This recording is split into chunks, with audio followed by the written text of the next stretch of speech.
오늘 특별히 우리 선거가 있어서 그런지 산부 예배에 많이 나오셨는데 앞으로도 이렇게 좀 많이 나오시면 좋겠습니다. 코로나 이전으로 회복된 것 같아서 마음이 참 기쁘고 마음이 참 좋습니다. 오늘 말씀은 교회를 세우는 교회를 세우는 일꾼이라는 제목을 가지고 우리 직분자를 세우는 일에 앞서서 하나님의 말씀을 함께 증거하기 원합니다. 사도행전 교회는 부흥하는 교회였죠. 날마다 믿는 자들의 수가 더해가는 참 바람직하고 하나님께 기뻐하시는 교회였습니다. 그 중심에는 부흥하는 교회의 중심에는 부흥을 위해서 힘쓰고 헌신하는 일꾼들이 있었음을 우리 보게 되는 것입니다. 초대교회 예루살렘 교회가 어떻게 시작됐습니까? 120명으로 시작됐습니다. 120명이 나중에는 3,000명, 5,000명이 막 계속해서 주 앞에 돌아오게 되는 거예요. 남자만 3,000명, 5,000명이니까 여자의 수까지 어린아이들까지 수까지 포함되면 수만 명의 사람들이 주 앞에 돌아오는 놀라운 기적적인 역사가 일어났던 것입니다.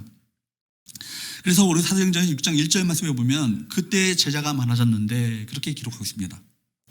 교회 제자의 수가 많아지면서 교회는 여러 죄의 공동체다 보니까 언제나 교회는 완벽하지 않아요. 문제가 생기게 마련입니다. 사람들이 모이게 되면 문제가 생기게 마련이죠. 바로 그 문제 안에 문제가 생기기 시작했습니다. 구제하는 사역을 했는데 여러분 언제나 바로 사도들 자체가 히브리파 사람들 아니에요? 히브리인들 아니겠습니까? 그러니까 자기 히브리파 사람들만 챙기게 되는 거예요. 그리고 헬라파 유대인들이 자꾸만 헬라파 그 사람들이 그리스도인들이 구제해서 누락되어지고 빠지게 되는 것입니다. 그러니까 여러분 헬라파 유대인들이 자기들의 과부가 매일의 구제에 빠짐으로 히브리파 사람들을 원망하는 일들이 생겨나기 시작합니다. 원망은 참 무서운 것이죠. 여러분 공동체를 죽음으로 몰아넣을 수 있는 것이 원망과 불평입니다. 이스라엘 백성들이 광야에서 왜 멸망했습니까? 원망 때문이었죠. 사도행전 6장의 문제가 아주 작은 문제 같지만 지금 예루살렘 교회는요 굉장히 커다란 문제에 봉착하게 된 것입니다. 이를 위해서 사람들이 마음이 찢겨지고 갈라졌어요. 그리고 서로 이걸로 인해서 다툼이 생기고 원망과 불평이 터져나오기 시작합니다. 그런 말미암아 공동체가 하나 되지 못하고 흔들리게 되는 거예요. 사도들은 먼저 이 문제를 어떻게 해결하려고 했습니까? 먼저 자신들을 사도로 세우신 하나님의 우선순위, 그 우선순위에 초점을 맞추고 있는 것입니다. 무엇에 집중하기로 작정합니까? 기도와 말씀에 집중하기로 사도들이 작심을 한 것입니다. 그리고 자신들을 사도로 세우신 이 목적인 기도하는 일과 말씀 사역에 힘쓰기 위해서 다른 사역은 누구에게 넘겨주는 거예요? 일꾼들을 세워서 그들에게 그 사역을 분배하기 시작합니다. 그리고 이 문제를 해결한 후에 어떤 결과가 나왔습니까? 7절 말씀을 볼까요? 읽어보도록 합니다. 시작. 하나님의 말씀이 점점 왕성하여 예루살렘에 있는 제자의 수가 더 심히 많아지고 허다한 제사장의 무리도 이 도에 복종하니라. 아멘. 진정한 부흥의 모습 아니겠어요? 우리 교회가 정말 날마다 하나님의 말씀이 왕성해지기 바랍니다. 이 말씀이 은혜를 받고 은혜를 받은 우리 성도들이 더 주의 나라와 주의 영광을 위해서 힘써 헌신하며 봉사하며 그로 말미암아 많은 믿지 않는 이들이 주 앞에 회개하고 돌아오는 놀라운 역사가 날마다 더해지는 그런 교회가 될 수 있기를 주님으로 축복합니다. 이런 부흥이 있기 위해서 사도들이 어떤 사람들을 일꾼으로 세웠는가? 이 말씀을 통해서 우리가 교회를 세우는 일꾼의 기준, 영적인 자질들이 어떤 것인가를 말씀 가운데 살펴보기 원합니다. 3절과 4절 말씀을 볼까요? 읽어보도록 할까요? 시작. 형제들아 너희 가운데서 성령과 지혜가 충만하여 칭찬받는 사람 7을 택하라. 우리가 이 일을 그들에게 맡기고 우리는 오로지 기도하는 일과 말씀 사역에 힘쓰리라. 여러분 보십시오. 교회가 처음으로 세운 직분이기 때문에 오늘날 우리에게 주는 교훈이 많이 있습니다. 일꾼을 세우는 중요한 원리를 우리 사도들 통해서 우리에게 가르치고 있는 건 아니겠습니까? 3가지가 있죠. 먼저 성령이 충만한 사람, 두 번째 지혜가 충만한 사람, 그리고 뭘 받아요? 칭찬받는 사람. 그 사람들을 세웠다는 것입니다. 오늘 말씀을 통해서 우리 교회 특별히 여러분들이 나름대로 기준을 가지고 일꾼으로 내가 어떤 사람을 뽑아야겠다 생각을 하겠지만 이 기준이 여러분의 마음 가운데 우리에게 주시는 하나님의 음성인 줄 알고 여러분 성령으로 충만하고 지혜가 충만하며 좀 칭찬받는 사람들을 세워지는 놀라운 역사가 있게 되기를 축복합니다. 3가지를 함께 나누기 원하는데요. 따라할까요? 믿음과 성령이 충만한 사람. 교회 일꾼들은요, 성령 충만해야 합니다. 이것이 첫째 되는 자격이죠. 3절 말씀을 볼까요? 시작. 형제들아, 너희 가운데서 성령과 지혜가 충만하여 칭찬받는 사람 7을 택하라. 여기 한번 보세요. 제일 먼저 나오는 말이 뭐예요? 성령이 충만한 사람이에요. 성령이 충만한 사람. 또 5절 말씀을 볼까요?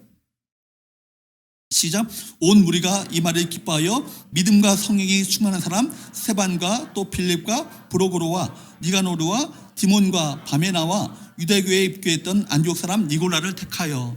여기 보니까 또 믿음과 성령이 충만한 사람을 세웠다. 여러분, 하나님께서 교회 일꾼으로 사람을 세울 때 실력을 요구하시는 것이 아니에요. 세상적인 위치와 그 사람의 재력을 요구하는 것도 아닙니다. 여러분, 주께서 세우시는 일꾼의 그 첫 번째 자격은요, 믿음이 충만한 사람입니다. 그리고 성령이 충만한 사람이에요. 초대교회 일꾼들의 교회를 세울 수 있었던 것도 믿음과 성령이 충만한 사람이었기 때문에 교회를 더욱더 흥왕케 하며 말씀으로 흥왕케 하며 또 하나님께서 기뻐하시는 교회들로 세워나가는 귀한 사역들을 감당했던 것 아니겠습니까? 교회는 개인의 기능이나 능력, 학력, 경력을 우선시하게 하기보다 제일 먼저 봐야 될 것은 그 사람이 영적으로 성숙한 사람인가, 이걸 봐야 합니다. 이 사람이 정말 하나님과의 관계를 우선시하는 사람인가.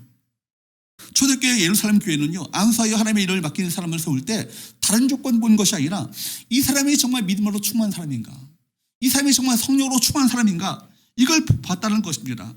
성령의 사람들을 영적 지도자로 세웠던 교회가 이것이 바로 초대교회였습니다. 먼저 믿음이 충만하다는 것을 뭘 말합니까? 믿음이 충만하다는 것은 큰 믿음을 가진 사람을 말하는 거예요. 그렇기 때문에 복음서에서도 우리 주님께서 제자들을 책망하실 때 그들 너희가 왜 이렇게 실력이 없어? 이렇게 묻지 않으셨어요. 어찌하여 너희가 무엇이 없느냐? 믿음이 없느냐? 어찌하여 믿음이 적느냐? 이렇게 항상 책망하셨다는 거예요. 그러니까 주님께서 하나님의 일꾼들, 주님의 제자들을 책망하실 때, 주님께서 책망하실 때 어떤 것을 문제 삼으셨어요? 믿음 없는 것을 여러분이 가장 문제시하셨다는 것입니다.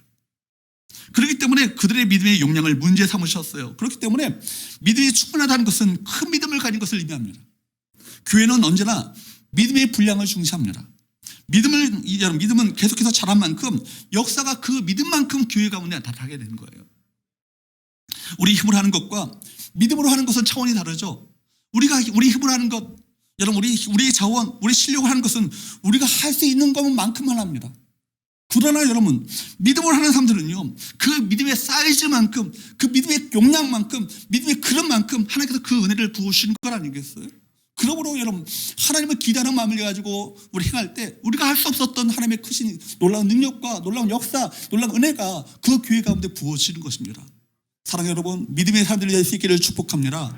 믿음으로 행하시기 바랍니다. 믿음으로 섬겨야 합니다. 그렇기 때문에 믿음으로 행하는 그 놀라운 그 교회 가운데 믿음의 놀라운 능력이 그 가운데 부어지게 되는 거예요. 믿음의 역사를 일으키는 직분자들이 되시고 믿음으로 교회를 세워나가는 일꾼들이 될 수 있기를 주님으로 축복합니다.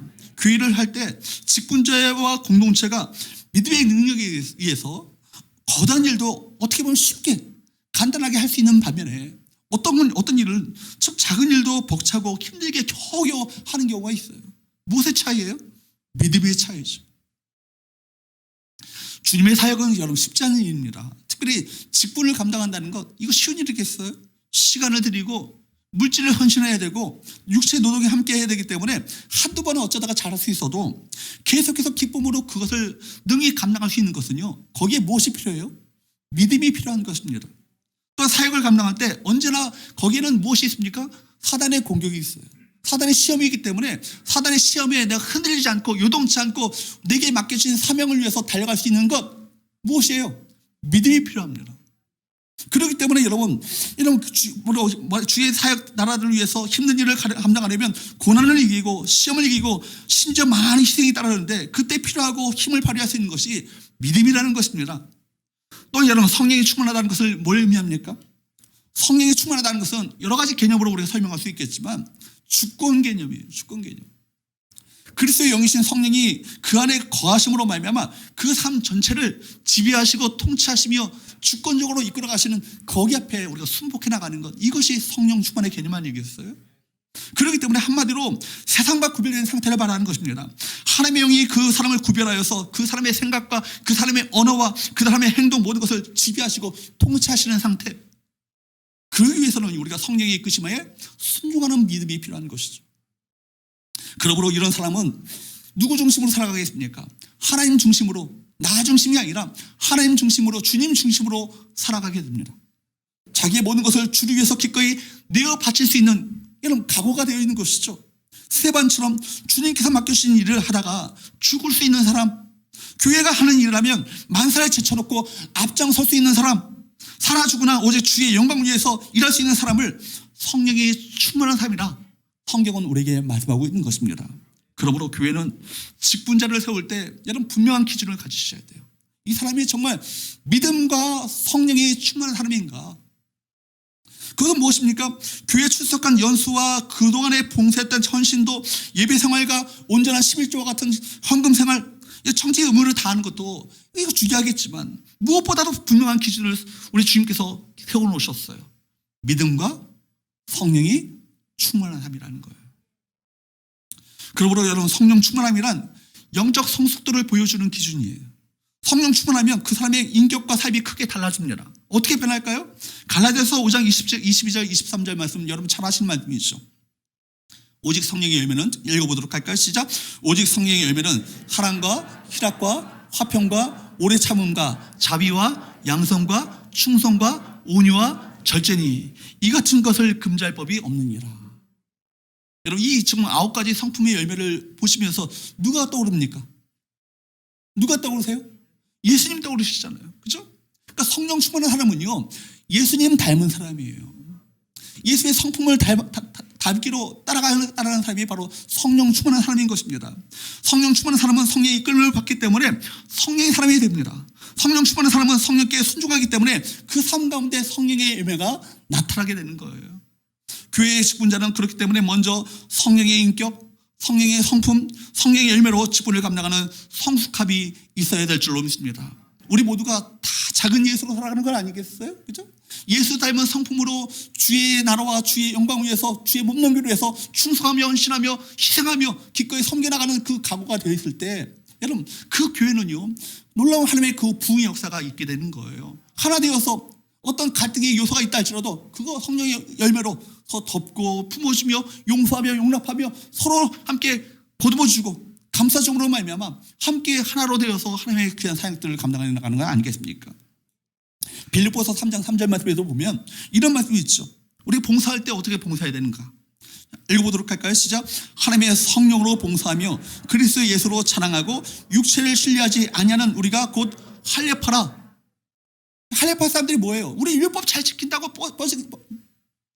여러분 자랑하면서 뻐기고 있습니다. 그런데 진정으로 진정한 영적인 할례파는 어떤 사람인가? 뭐라고요? 하나님의 성령으로 봉사하며. 이 봉사한다는 말 자체가 섬긴다는 의미도 있고 뿐만 아니라 예배한다는 의미도 있어요. 그러니까 여러분, 먼저 하나님의 몸된 교회를 섬겨 나갈 때 우리 성령으로 예배하는 예배자가 되어야 합니다. 여러분, 그 사람의 어떤 영적인 어떤 그런 바로미터는 그 사람의 예배한 태도를 보면 알 수 있어요. 어떤 마음을 가지고 예배하는가?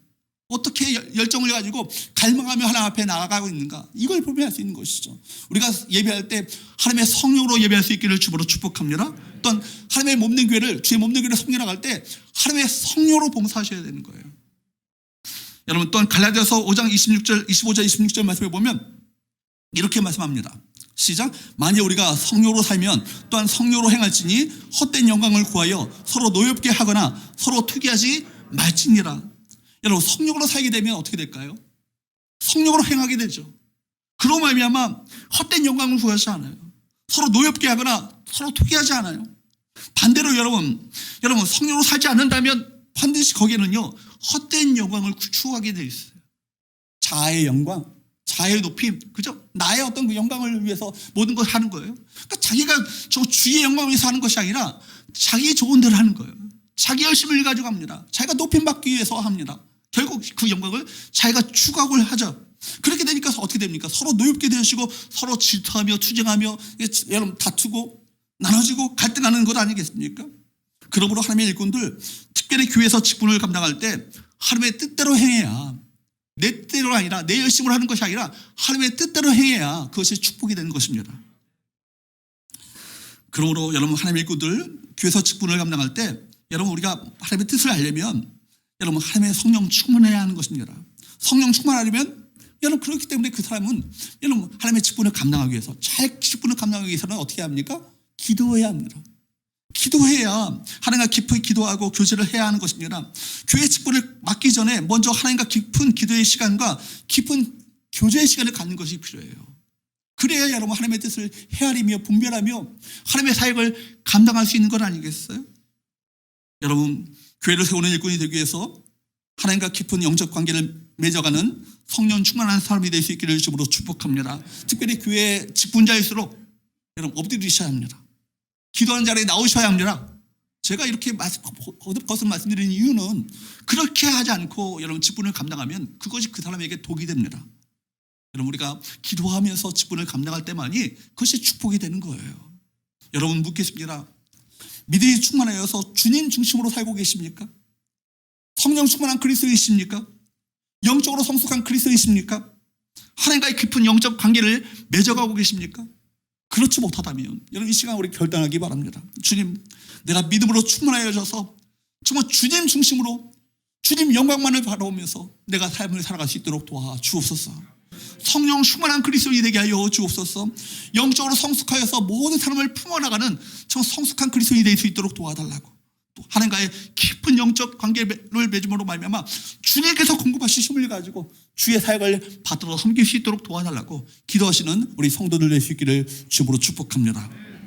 두 번째로 교회가 세웠던 두 번째 영적인 기준은요, 따라할까요? 지혜가 충만한 사람, 지혜가 충만한 사람이었다는 거예요. 여러분 3절 말씀을 볼까요? 형제들아 너희 가운데서 성령과 무엇이 충만하여? 지혜가 충만하여. 두 번째 사도들은 두 번째 자격을요, 지혜가 충만한 사람들을 직분자로 세웠습니다. 지혜가 충만하다는 것은 뭐예요? 하나님의 뜻을 분별한다는 것을 의미합니다. 여러분 하나님의 뜻을 따라 행한다는 의미를 갖고 있습니다. 하나님의 뜻을 분별할 수 있는 바른 판단력을 갖고 있다는 것을 말하는 것이죠. 하나님의 뜻을 분별하기 위해서는 앞서 말씀드린 성령 충만과 연결됩니다. 성령 충만해야 성령의 지혜를 받지 않겠어요? 하나님의 뜻이 무엇인지를 분별하지 않겠어요? 교회를 통해서 하나님께서 원하시는 하나님의 뜻이 과연 무엇인지를 깨닫지 않겠습니까? 여러분 교회를 우리가 어떻게 섬겨나가야 하겠습니까? 영적인 지혜를 가지고 교회를 섬겨나가야 합니다. 교회는 세상의 구조와 다르죠. 세상의 구조는 뭡니까? 소속된 조직의 이득이나 자신의 이익을 위해서 존재하는 것이 세상의 구조예요. 그 이득을 얻기 위해서 말과 행동을 합니다. 그러나 교회 구조는요, 오직 누구께만요, 여호와 하나님께만 영광을 돌리는 일을 위해서 교회가 하나 되고 연합하며 그 모든 일에 모든 초점을 맞춰 나가는 거예요. 자신의 이득이나 자신의 영광이 아니라 주님의 영광이에요. 주님께서 기뻐하시는 일을 위해서 하나님의 뜻을 위해서 함께 합하여서 연합하고 함께 섬겨나가고 때로는 내 거 희생하고 내 거 양보하고 함께 그래서 교회의 덕을 세워나가는 것이 바로 교회의 구조 아니겠습니까? 만약 교회에서 직분을 받았기 때문에 이득을 챙기고 또 자신이 박수해야 할 갈채와 영광을 얻으려고 한다면 지혜롭지 못한 사람일 것입니다. 가장 어리석은 사람이죠. 또한 자신의 주장을 관철시키기 위해서 공동체의 화평을 깨뜨린다면 어리석은 행동을 하는 것입니다. 여러분 영적인 지혜가 없을 때 어떤 일이 벌어집니까? 디모데후서 2장 23절 말씀을 보세요. 읽어보도록 할까요? 시작. 어리석고 무식한 변론을 버리라. 이에서 다툼이 나는 줄 알미라. 영적인 지혜가 사라질 때, 영적인 지혜가 고갈되어서 없어진 현장 가운데는 반드시 무엇이 있어요? 어리석고 무식한 변론이 있어요. 그로 말미암아 무엇이 발생하게 됩니까? 다툼이 생겨나가게 된 거예요.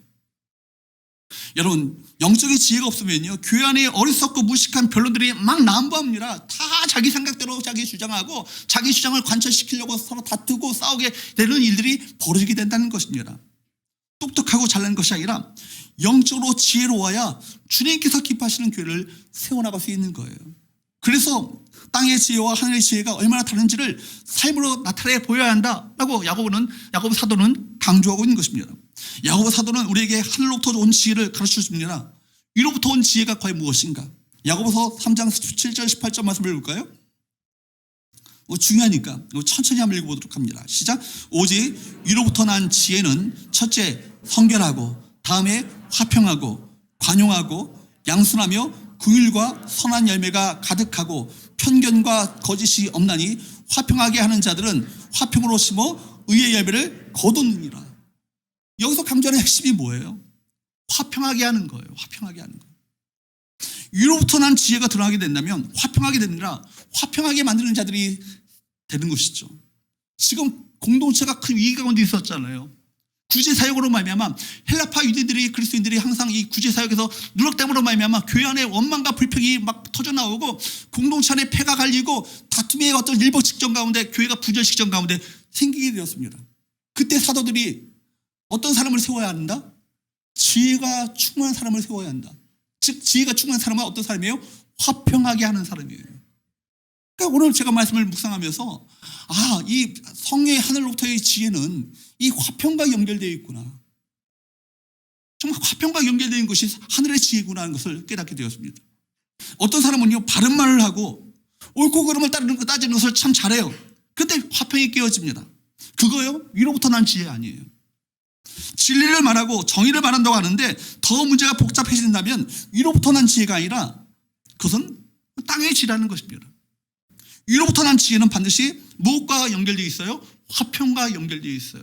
관용과 연결되어 있어요. 양순과 연결되어 있습니다. 온유와 연결되어 있습니다. 땅의 지혜는요 시기와 다툼을 드러냅니다. 자기를 드러내려고 하고 자신의 소리가 옳다고 주장하려고 하니까 다툼과 요란함이 여러분 일어나게 되는 것입니다. 소란스러워지고 시끄러워지죠. 세상의 모든 것들이 왜 시끄럽고 요란할까요? 땅의 지혜가 있기 때문입니다. 자신의 정당함, 자신의 잘남, 자신의 지식을 자랑하기 때문에 이 땅의 지혜에 있는 사람들은요 서로 패를 나누고 갈등하며 얼마나 이런 정치를 보십시오. 땅의 지혜가 난무한 그 정치판 아니겠어요? 그러나 여러분 하늘의 지혜는 다르죠. 야고보서 3장 13절 말씀을 보세요. 읽어보도록 할까요? 시작. 너희 중에 지혜와 총명이 있는 자가 누구냐? 그는 선행으로 말미암아 지혜의 온유함으로 그 행함을 보일지니라. 선행으로 지혜를 보여야 되는데 지혜의 뭐라고요? 지혜의 온유함이라고. 지혜의 온유함. 그냥 지혜가 아니라 지혜의 온유함이라고 사도 야고보는 강조하고 있는 것입니다. 그 다음에 우리 17절 18절 계속 다시 한번 봅니다. 시작. 오직 위로부터 난 지혜는 첫째 성결하고 다음에 화평하고 관용하고 양순하며 긍휼과 선한 열매가 가득하고 편견과 거짓이 없나니 화평하게 하는 자들은 화평으로 심어 의의 열매를 거두니라.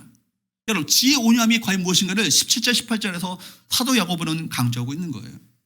여기 17절 말씀에 보면 화평이 나오죠. 양순이 나오죠. 관용이 나오죠. 긍휼이 나오죠. 선한 열매라는 단어가 나와요. 또 18절에는 화평하게 하는 자들은 화평으로 심어서 의의 열매를 거두느니라. 의의 열매가 뭐예요? 결국 하나님의 뜻이 이루어진다는 얘기 아니겠어요? 여러분 땅의 지혜는요 시기와 질투예요. 야망이 있고 자기 자랑, 투쟁적이죠. 자기 교만, 자기 의가 있는 것입니다. 그러나 하늘로부터 온 지혜의 두려운 특징은 뭡니까? 가장 중요한 특징이 뭐예요? 화평과 용납과 받아들임, 착함이에요. 관용이라는 것이 뭐예요? 관용이라는 것이 뭐예요? 품는 거예요. 시기와 다툼은 나보다 잘난 사람을 품지 못하는 것입니다. 우리의 마음에 시기와 다툼의 마음이 일하는 것은 아직도 내 속이 좁고 내 용량이 부족한 것입니다.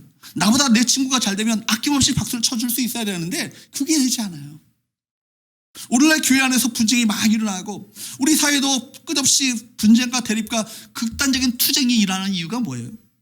싸우고 분쟁을 일으킨다면 거기에는 반드시 무엇이 있어요? 배후에 사단 마귀가 있어요. 마귀족이라는 얘기입니다. 신자들도 마찬가지예요. 영적 전쟁에서 주적은 뭡니까? 마귀잖아요. 영적 전쟁에서 주적은 혈과 육이 아니에요. 사람이 아니라는 것입니다. 마귀잖아요.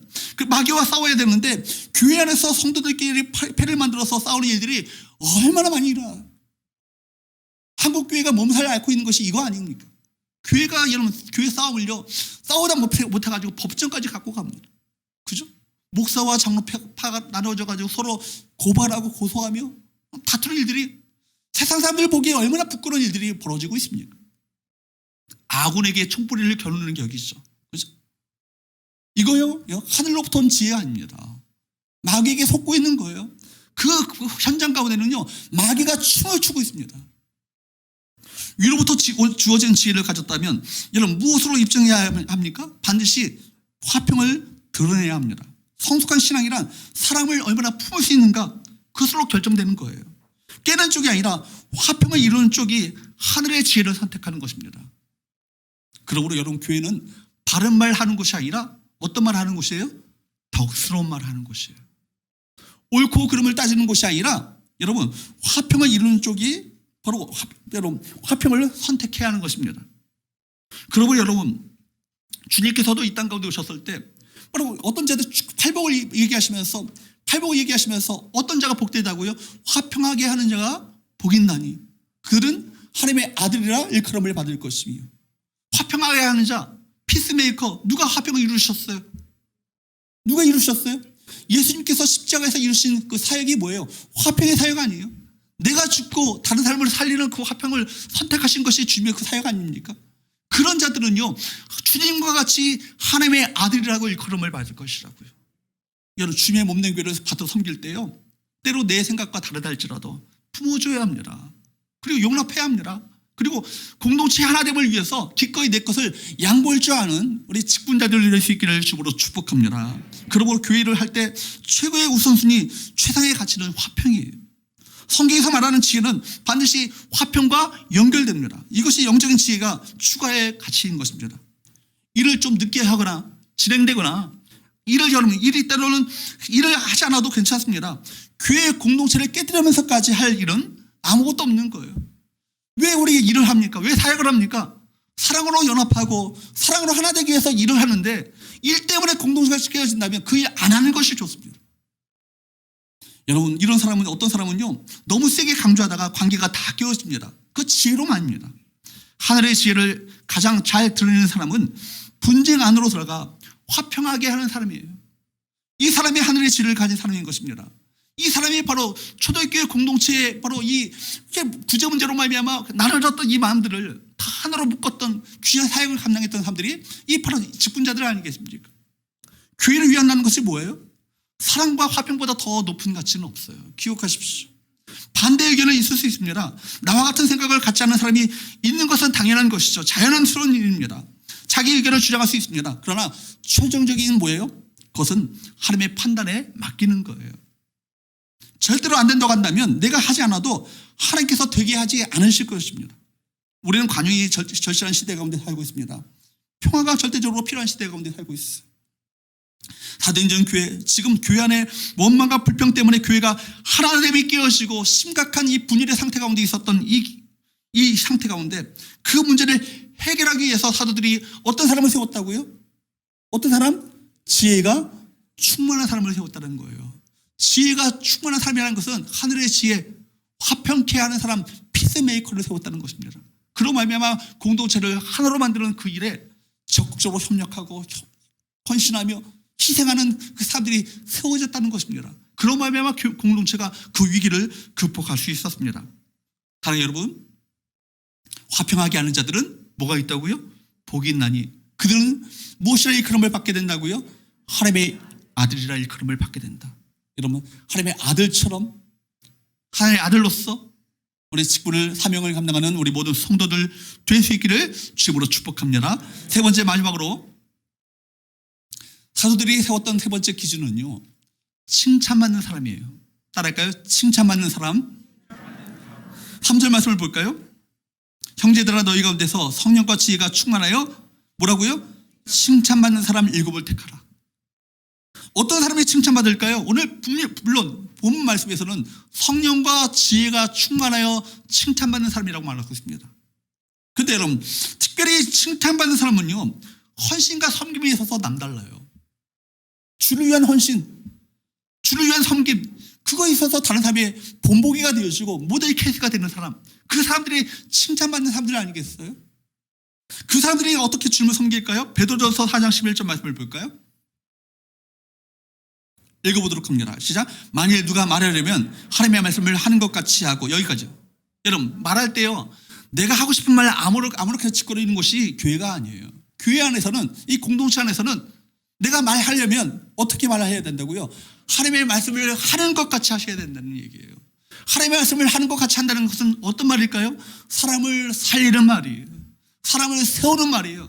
사람을 죽이고 상처 주는 말이 아니라 사람을 살리고 사람을 세우며 덕스러운 말, 그 말로, 내 말로 말미암아 사람이 은혜를 받고 내 말로 말미암아 소망을 갖게 되어지고 내 말로 말미암아 마음의 상처가 눈 녹듯이 씻어내리는 놀라운 치유의 말씀, 그 말들이 우리가 해야 될 말 아니겠습니까? 우리 서로가 그런 말을 하기 바랍니다. 사람을 살리는 말을 하십시오. 사람을 세우는 말을 하십시오. 그로 말미암아 교회의 덕이 세워지는 놀라운 역사가 있게 되기를 주님으로 축복합니다. 또 뭐라고요? 누가 봉사하려면 하나님의 공급하시는 힘으로 하는 것 같이 하라고요. 봉사하는데요, 여러분, 목사가 시키니까 억지로 귀찮아서 떠밀려서 하지 마시고 어떻게 하시라고요? 하나님이 공급하시는 힘으로 하라고요. 자원하는 마음을 가지고 기쁜 마음을 가지고 정말 기꺼이 내가 그 사명을 감당하겠노라고, 나를 충성되지 못한 자에게 충성되게 여기셔서 나에게 직분을 맡기심이, 사도 바울의 감사가 그거 아니에요. 나를 충성되지 못한 자를 충성되게 여기셔서 내게 직분을 맡기셨기 때문에 내가 한다고 주 앞에 이 주의 기대에 내가 어긋나지 않도록 자원하는 마음을 가지고 힘을 가지고 그 은혜를 받은 대로 그 힘을 감당하는 거예요. 그 사역을 감당하는 거예요.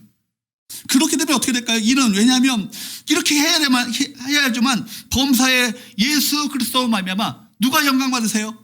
하나님의 영광을 받으시는 거예요. 여러분, 우리 사역의 목표가 이거 아니에요?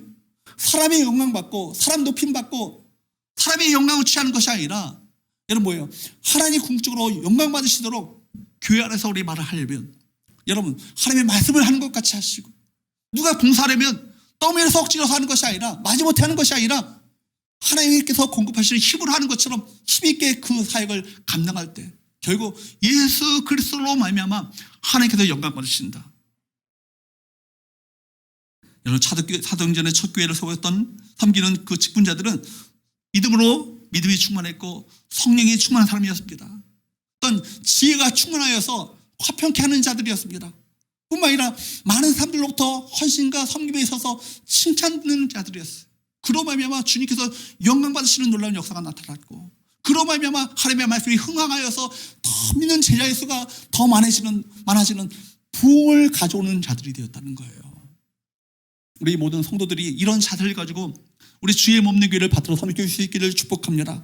새로 세워지는 일꾼들은 이런 각오를 가지고 주님을 섬길 수 있기를 바랍니다. 그래서 결국 우리 성교를 통해서 우리 주님께서 하나님만이 영광 받으시는 복된 역사가 날로 또한 이 교회가 날로 믿는 자들이 더해가는 부흥의 역사가 있는 귀한 은혜가 우리 모두에게 있게 되기를 주님으로 축복합니다. 기도하겠습니다.